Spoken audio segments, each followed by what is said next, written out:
हर हर महादेव दोस्तों घर में गरीबी क्यों आती है और मनुष्य को पैसों की कमी क्यों सताने लगती है।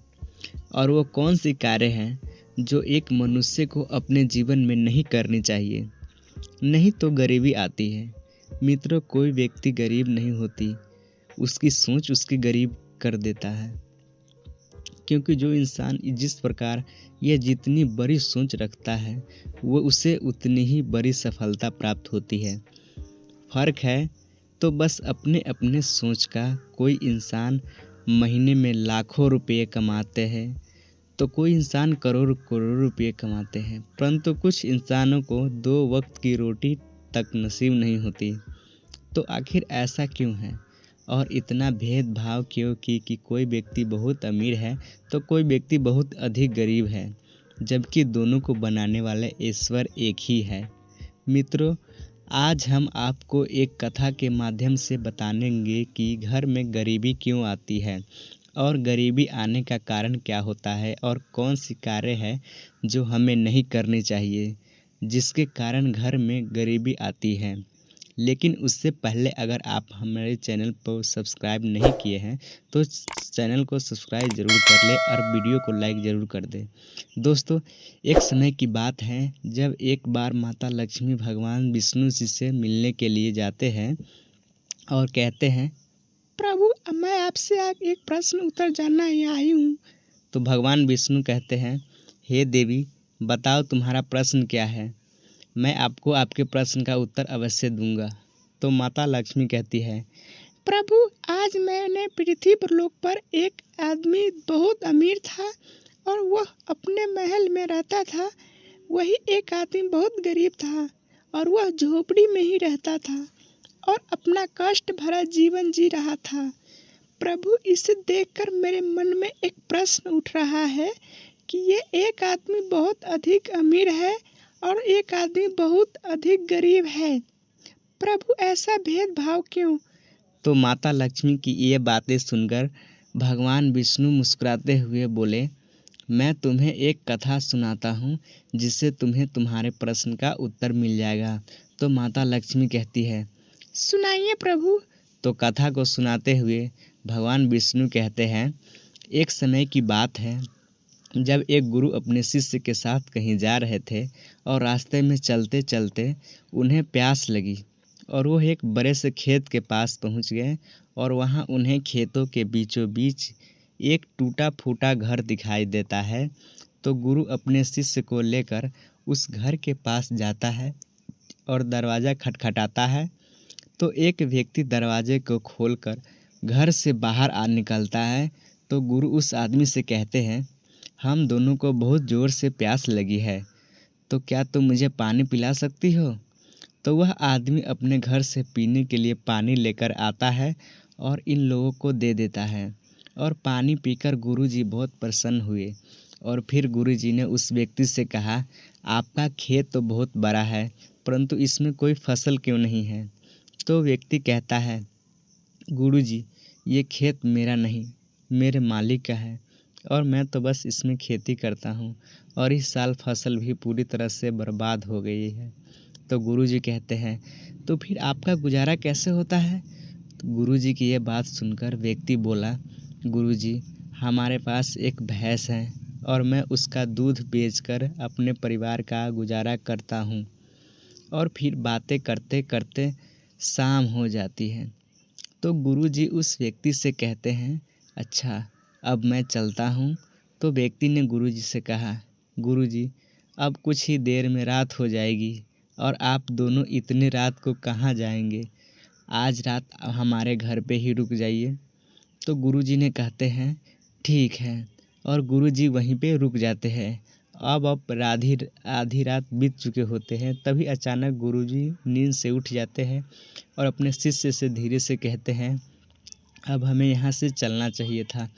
तो गुरुजी की ये बातें सुनकर शिष्य आश्चर्यचकित हो जाते हैं और गुरुजी से कहते हैं, गुरुजी इतनी रात को क्यों? तो गुरुजी कहते हैं, इसकी भैंस को भी साथ में लेकर के जाना है। तो गुरुजी की ये बातें शिष्य की समझ में नहीं आई और वह सोच रहा था कि गुरुजी इतने ज्ञानी हैं परंतु ये भैंस चुराने की बात क्यों कह रहे हैं।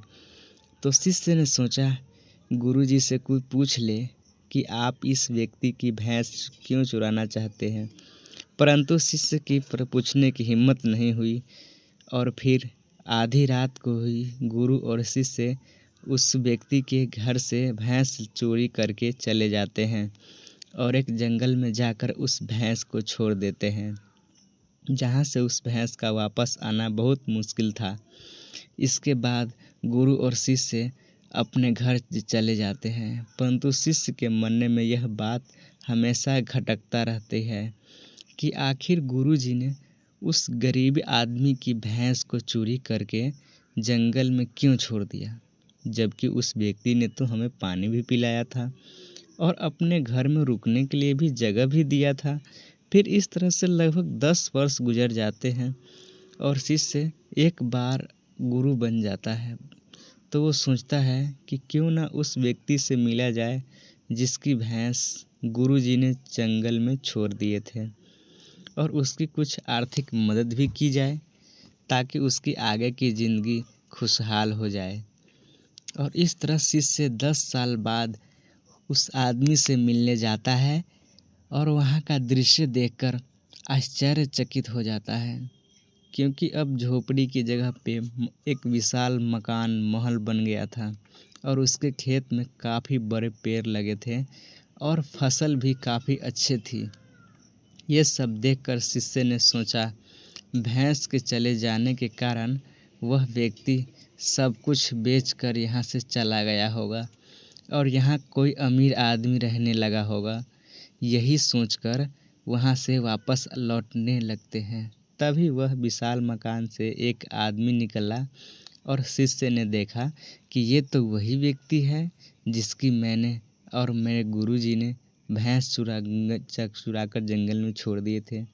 तो शिष्य उस आदमी के पास जाकर कहने लगा, आपने मुझे पहचाना? मैं वही हूँ जो कुछ साल पहले अपने गुरुजी के साथ आपके यहाँ आया था। तब व्यक्ति कहता है, मैं आपको कैसे भूल सकता हूँ, उस दिन आप दोनों बिना बताए यहाँ से चले गए और उसी दिन हमारी भैंस भी न जाने कहाँ चली गई, जो आज तक वापस नहीं आई। और भैंस के चले जाने से के कुछ दिनों बाद तक मैं बहुत परेशान था और मुझे समझ नहीं आ रहा था कि अब मेरे घर का गुजारा कैसे होगा।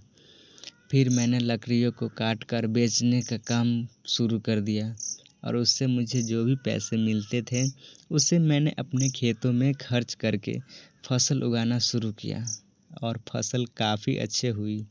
और इस तरह धीरे धीरे करके मैंने फलों का एक बगीचा लगवा दिया और धीरे धीरे करके मैं फल बेचने लगा और फिर से फल से जो पैसा इकट्ठा किया था उनसे और बगीचे लगवाए, जिससे कुछ ही दिनों में मेरे पास बहुत बगीचे हो गए और आज मैंने फल बेचने वाला बहुत बड़ा व्यापारी बन चुका हूँ और आज मेरे पास बहुत पैसे हैं।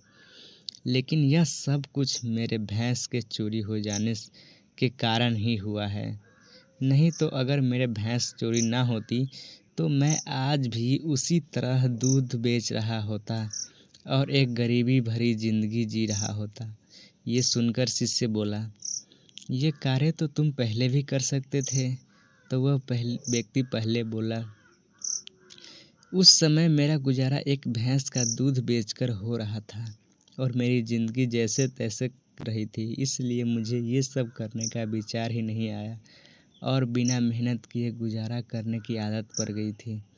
परंतु जब मेरे भैंस चोरी हुई तो मुझे समझ आया कि ज़िंदगी में अमीर बनने के लिए थोड़ी मेहनत से काम नहीं चलता, बल्कि उसके लिए बहुत मेहनत करनी पड़ती है। और मैंने उसी समय यह दृढ़ निश्चय किया कि अब मैं ज़िंदगी में जो कुछ भी करूँगा अपने दम पर करूँगा और इसी वजह से आज मैं इतना अमीर हूँ। और इस तरह भगवान विष्णु माता लक्ष्मी से कहती है, हे देवी, मेरी कथा समाप्त हुई। अब मैं उम्मीद करता हूँ कि आपको आपके प्रश्न का उत्तर मिल गया होगा कि कुछ व्यक्ति बहुत अधिक अमीर होते हैं तो कुछ व्यक्ति बहुत अधिक गरीब होते क्यों होते हैं? दोस्तों, आपको इससे हमें ये पता चलता है कि हमें अमीर बनने के लिए बहुत मेहनत करनी पड़ती है और कुछ व्यक्ति केवल इतनी ही मेहनत करती है कि जिससे कि केवल उनका गुजारा हो सके और वह उसी में खुश रहता है।